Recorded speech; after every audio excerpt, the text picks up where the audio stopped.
In April 2024, Colorado Music Experience and Fiske Planetarium convened a select symposium on the Grateful Dead's visual and audio improvisation in the context of the band's concerts on the University of Colorado Boulder campus.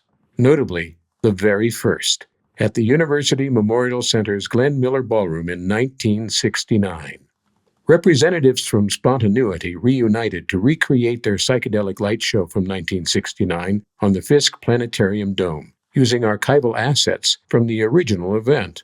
The Dead's musical improvisations were artfully deconstructed by David Gans, musician, broadcaster, and author of the definitive books on the Grateful Dead's evolution; Michael Sobolski, music theorist, guitarist, and lecturer in the CU College of Music; and Kenny Passarelli, Colorado native and bassist who played with Joe Walsh, Elton John, Dan Fogelberg, Stephen Stills, and Hall & Oates, and whose band Conal Implosion opened for the Dead at the 1969 performance.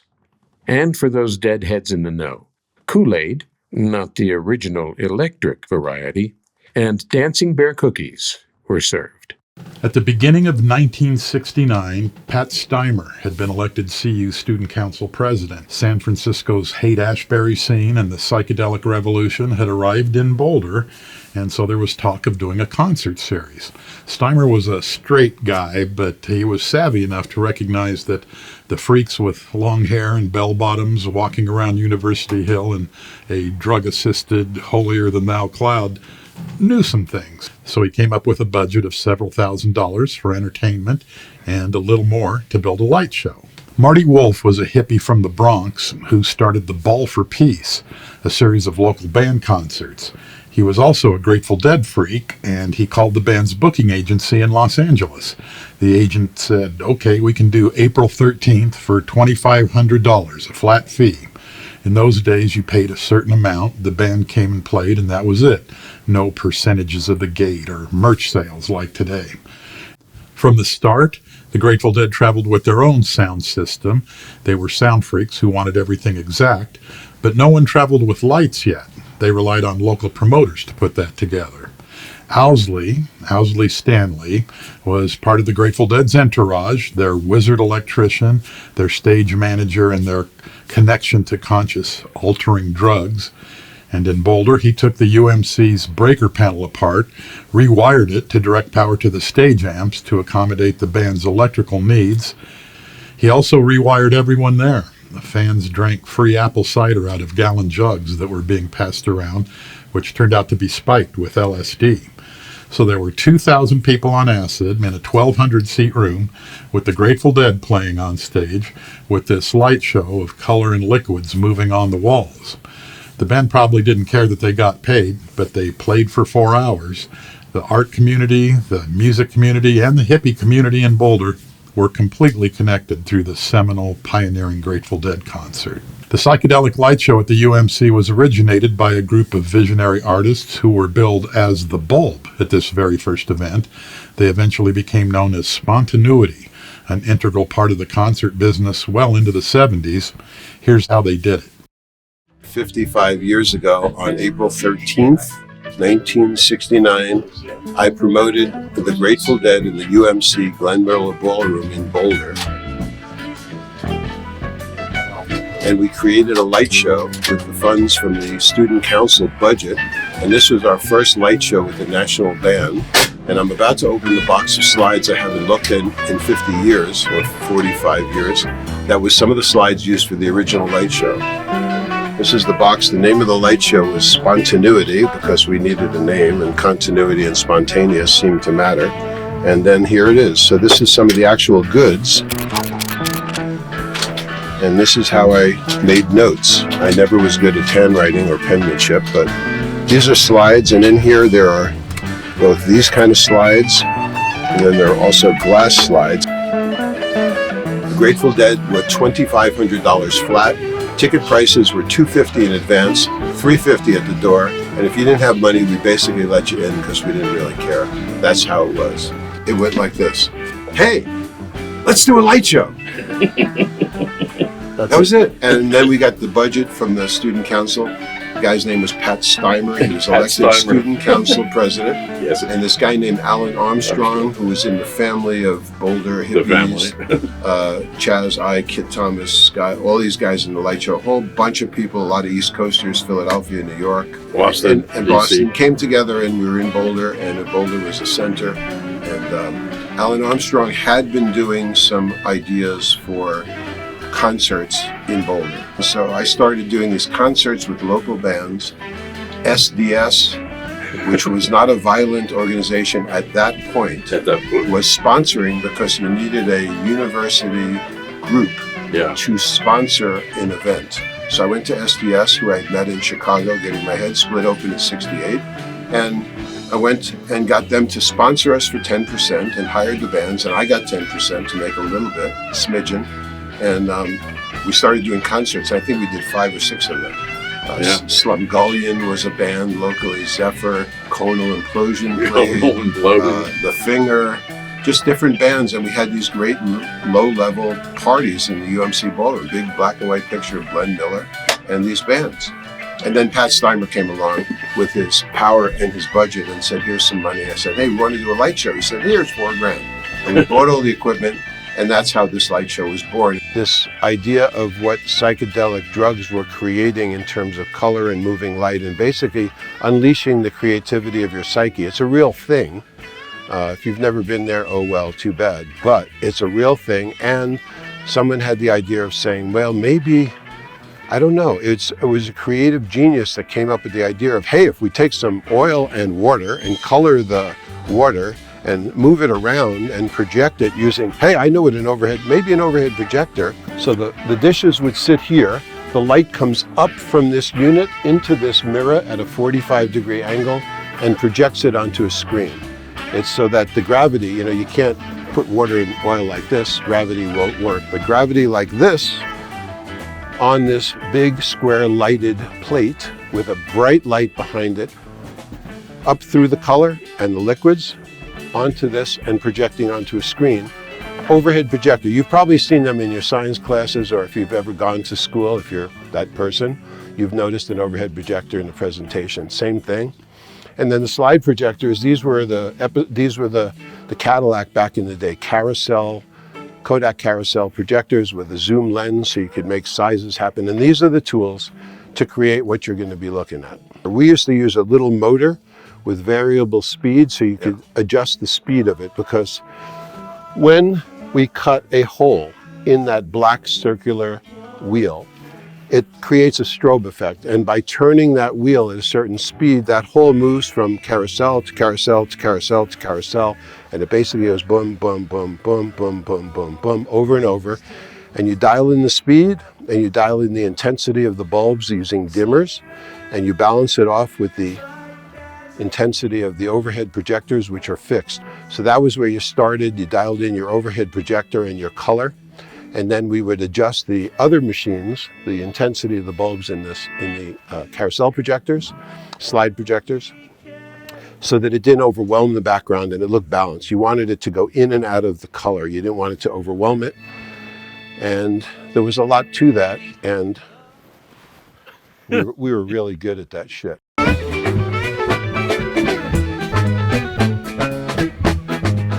Just want to show you how the slides relate.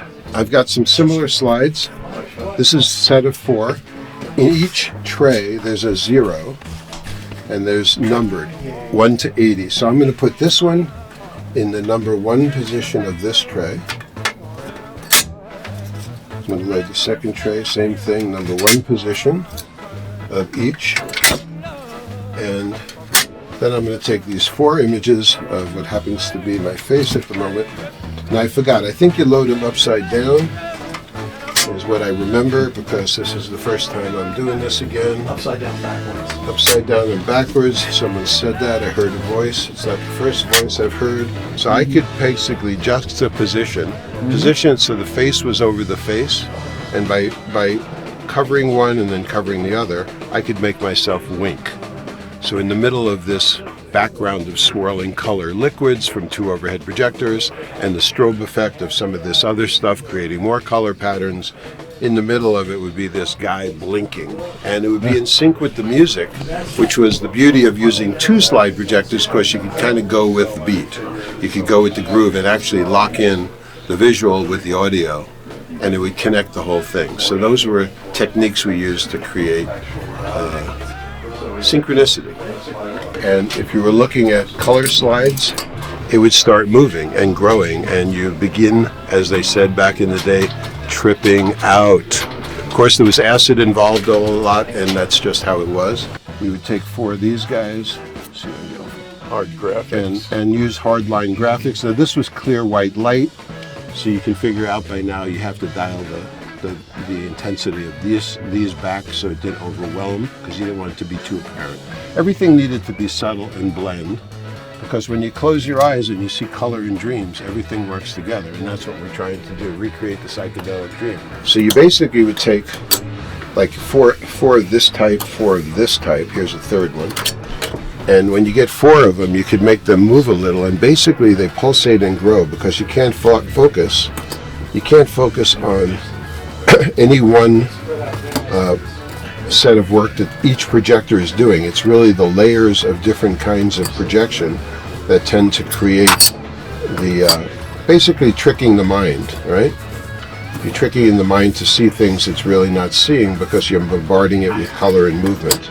That's the general idea. We'd load them up and we'd have endless sets of 4. The effect is you'd have 4 slide projectors turned on, the slides in the trays would be sequenced, and then the wheel would turn and it would go boom, boom, boom, boom, boom, boom, boom, boom. And you could vary the speed of the motor turning the wheel, and you could basically get a moving, pulsating strobe effect of images over each other. You could make people talk or wink. You could get dancing. Yeah. Love the dancing. This is an overhead projector.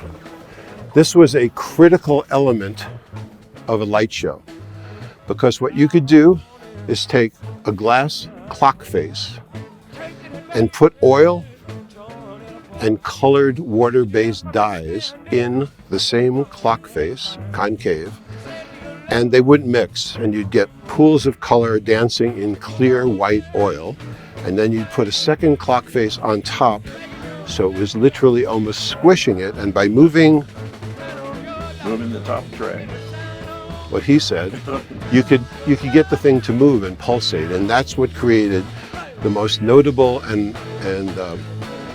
popular look of a light show, which was the moving liquid effect, which basically created the background for the slides. And if you had film on a loop, that would create more or less the detail. The idea being, back in the day, these San Francisco-based light shows, what was it? Holy See. Yeah, there was Holy See in San Francisco, and other light show pioneers. They were taking so much acid and seeing their cortexes explode into shapes and colored and light and pulsating images. They tried to recreate it, and this is the attempt to recreate that. What we did is we went and we stole every clock face from every clock in the UMC building on campus so we could have our light show. They're still looking for them, and it's 50 years later. But we were good. We were good. Yeah, acid dropping, niacin popping ninjas.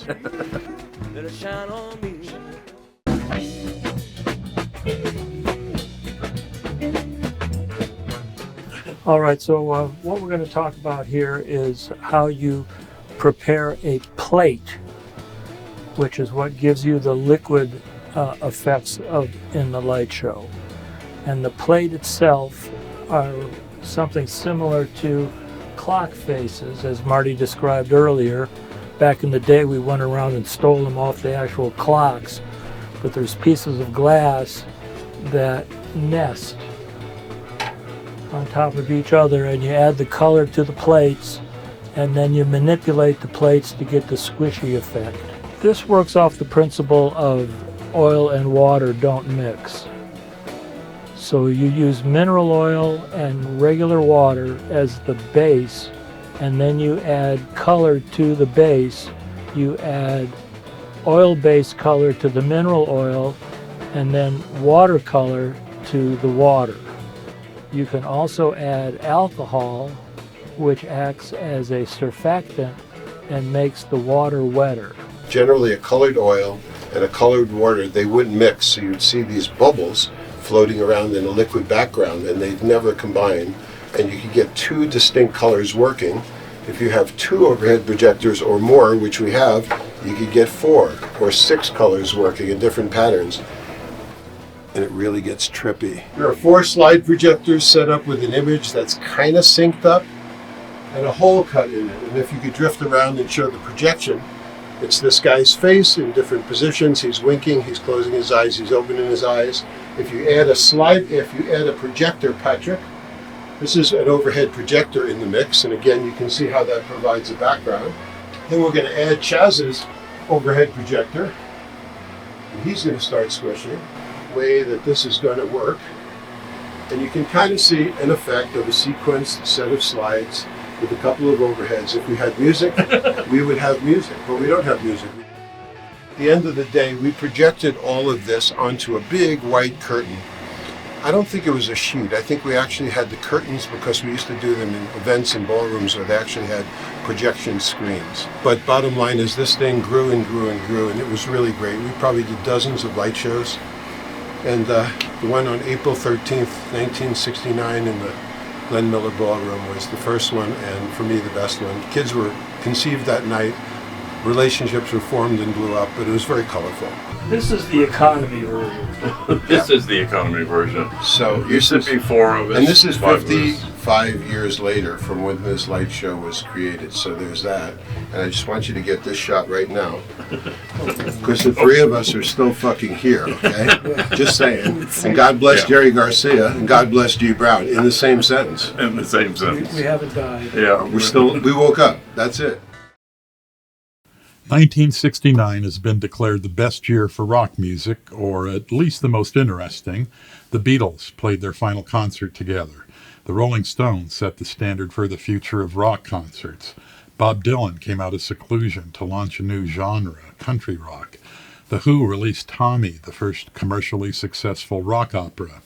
The Woodstock Festival was a culmination of 60s counterculture, and the disastrous Altamont concert put a major strain on it. The Grateful Dead released Dark Star, the song as a single, in April 1969, the month of the band's Boulder performance. To quote bassist Phil Lesh, it sank like a stone.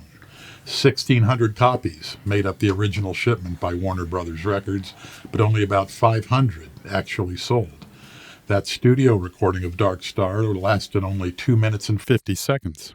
But the band used it as a vehicle for extended jam sessions during concerts, including the Boulder performance. Another such live performance lasted 23 minutes. It was included on the Dead's breakthrough 1969 album Live Dead, and is the best-known version of the song.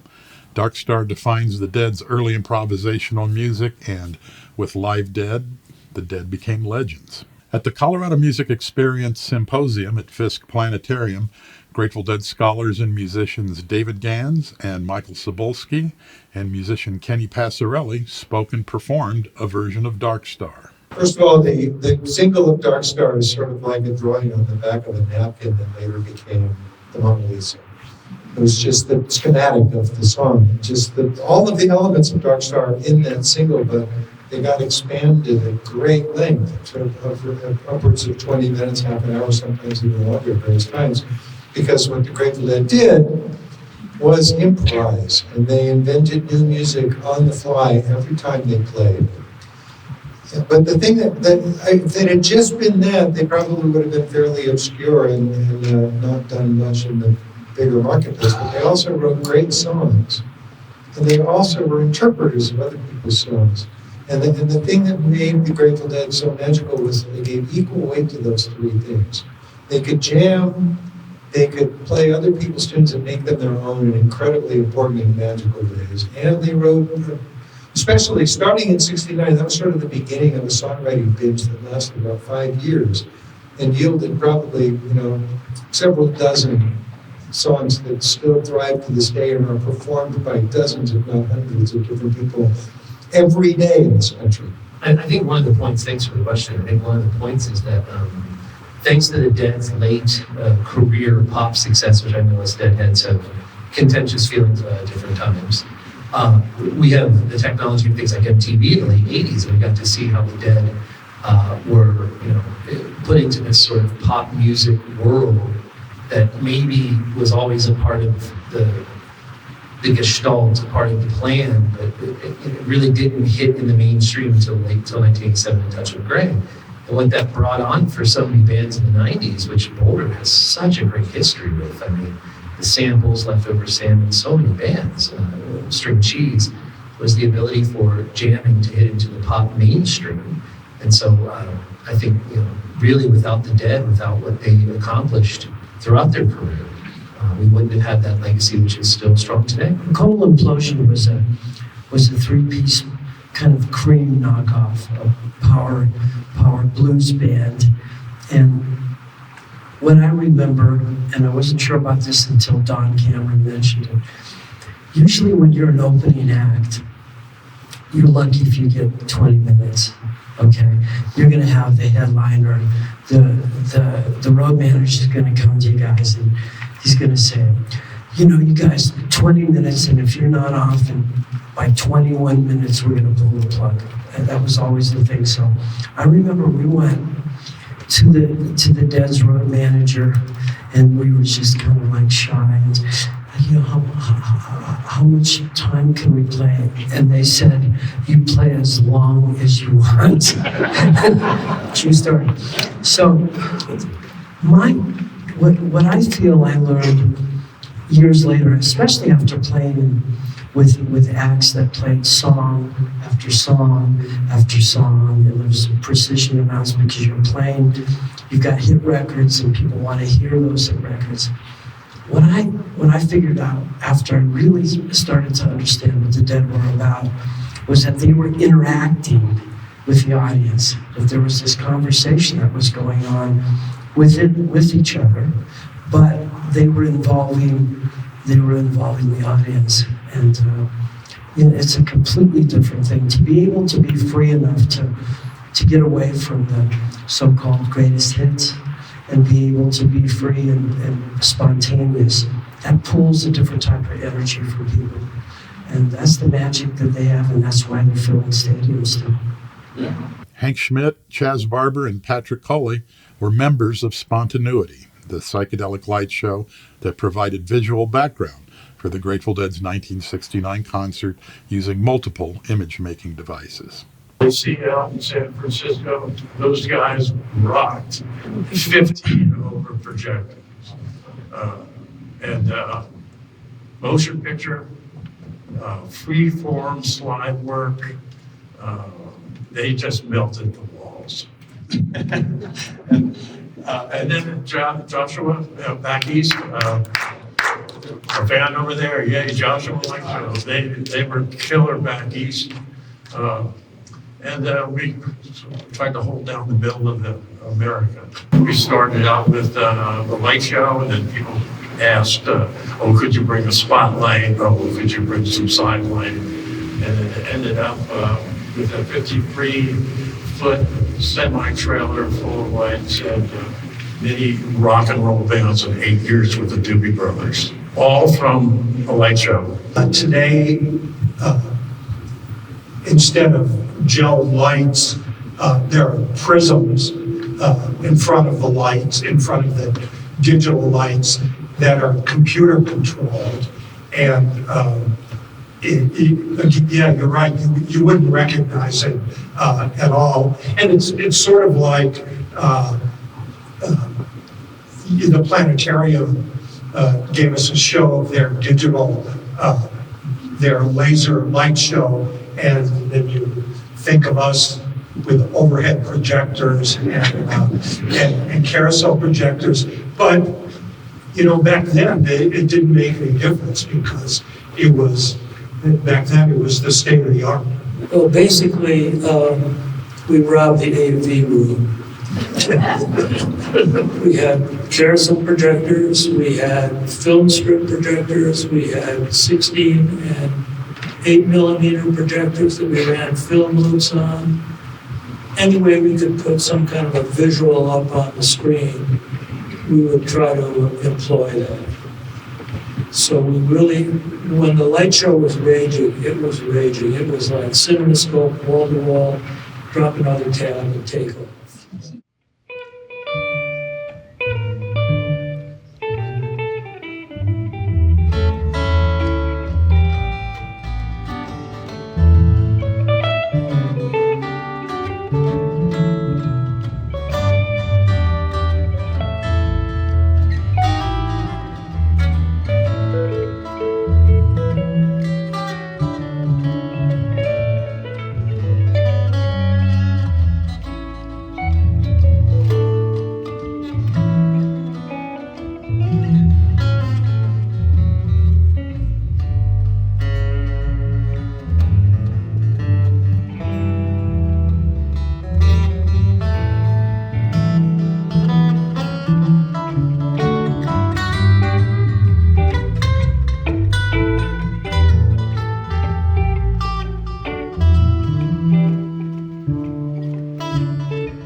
In 2017, before a Dead and Company concert at Folsom Field in Boulder, 3 original members of the Grateful Dead, Bob Weir, Mickey Hart, and Bill Kreutzmann, discussed the band's history in Colorado. Ladies and gentlemen, Bob Weir, Mickey Hart, Bill Kreutzmann. This is a big deal. Gentlemen, thanks for joining us and revisiting real briefly your history in Colorado over the decades. You bet. Did we ever go to jail here? No, we didn't do that here. Didn't you have That your was own another city. New Orleans, I think. You didn't have your own holding cell at one point? No, we don't want to hear the history. Some hotels feel like that. What did you find when you came to Colorado? This was coming from Haight-Ashbury, the whole countercultural scene. Had the seeds been planted here, to your recollection, or did you come in and play Johnny Appleseed? No, there was a mini Haight-Ashbury in most every place we went, but Colorado had a pretty thriving one. How so? Just the a lot of crazies. That's all right. We're all here. Still here, eh? A lot of art. It wasn't a music hub, but they had bands and stuff like that. We're gonna fix that. You guys played the UMC right here in Boulder on this campus back in 1969. The rarest artifact that we could dig up was the poster that you see from that event. It got autographed a few years ago by all you principals. But the one thing that has gone down historically about that particular show is that Jerry went out and bought a pedal steel guitar at the music store and then started playing it in public shortly thereafter. Any recollections of how he integrated that into the band's music when he first started playing the pedal steel he procured here? He sort of tiptoed in with that. He didn't want to. He didn't.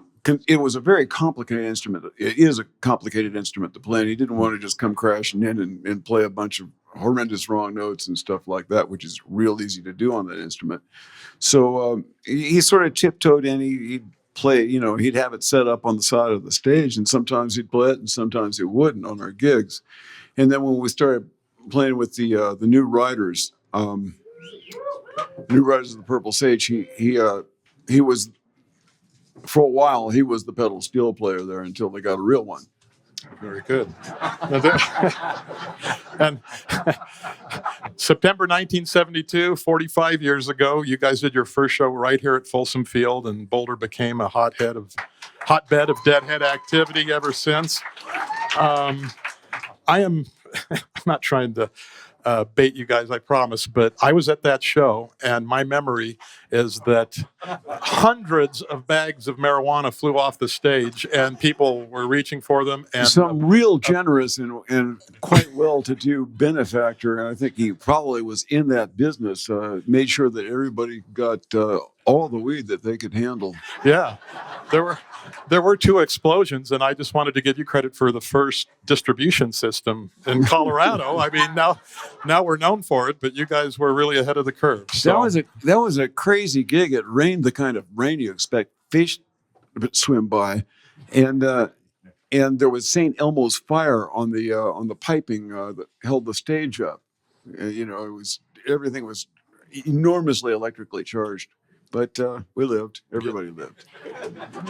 The difference in altitude is this. Lower altitudes, I can smoke green grass, roll joints, right? My lungs won't tolerate here. So what I do is it's vapor up here, nothing. I vape up here. It's a very good way to do it. I can handle that much better. In lower altitude, at sea level, I can handle rolling joints, but not up here. My lungs won't tolerate it. And it's really sad because there's just not very much around. It's really hard to find, I've noticed. I never inhaled, so he smokes for me. Guys, thank you. All right. I know you got to get to a show. I would love to leave with an open-ended question if I could. Just if you would each take your crack at just what Colorado has meant, either to you individually or to the band. It's in the most generous sense. It means to me freedom and openness. And a willingness to change and be in the front, Very good. Thank you, Bill. Mickey, any thoughts? For me, it was the performance and the playing. We always seem to pull it out up here in Colorado. And of course, there was beautiful people, but it comes down to the music, and somehow the people inspired us to go to where we went, and it was really a very auspicious place to play. Mm-hmm. Very nice. Thank you. Also, this is a place where people come to hear us play. They make a point of making vacations, setting up vacations so that they come and hear us play here, and that adds to the event quality. Every time we play here, it's a big occasion for a lot of people. They're in a glorious celebratory mood, and that helps. We feel that vibe. And we work with that.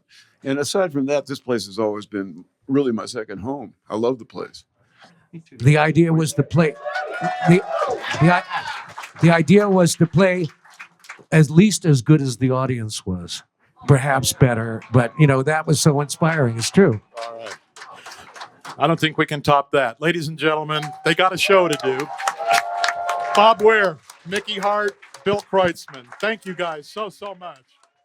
Lay down, my dear brothers, lay down and take your rest. I want to lay you here upon your Savior's breast.